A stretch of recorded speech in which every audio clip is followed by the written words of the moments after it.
Every morning in Nottingham, a middle-aged man named James Carter sat on the same old bench by the river, Trent, rain or shine. He was always there, watching the water, lost in thought.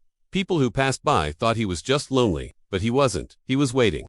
One chilly morning, a teenage boy named Ryan sat next to him. He looked tired and frustrated. "Why do you sit here every day, mate?" Ryan finally asked. James offered a small smile. "Because this bench has my story written all over it." He pointed to a small, weathered nameplate on the bench. It read, "In memory of Sarah Carter, who taught me how to smile again." Ryan looked confused. "Your wife?" James nodded, his eyes soft with memory. "She loved this spot. We used to come here every evening after work. Even when she got sick, she'd make me promise.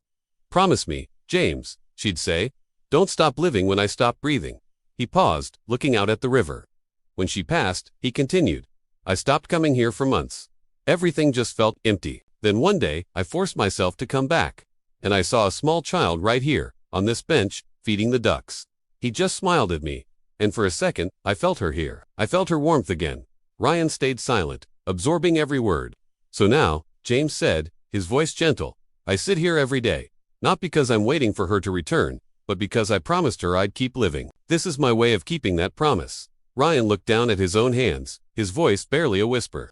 "I lost my mom last year. I've been angry ever since. I don't even visit her grave." James smiled kindly. "Then start with this. Sit somewhere she loved. Talk to her. You'll realize love doesn't end, son. It just changes form." Weeks later, Ryan started visiting the river too, finding his own peace by the water. One day, he came alone and saw a bouquet of fresh flowers sitting on the bench. Tucked among the petals was a small note. It said, "Keep living, Ryan. She's proud of you." If this story touched your heart, don't forget to like, share, and subscribe to Royal Reads, because some promises last longer than a lifetime.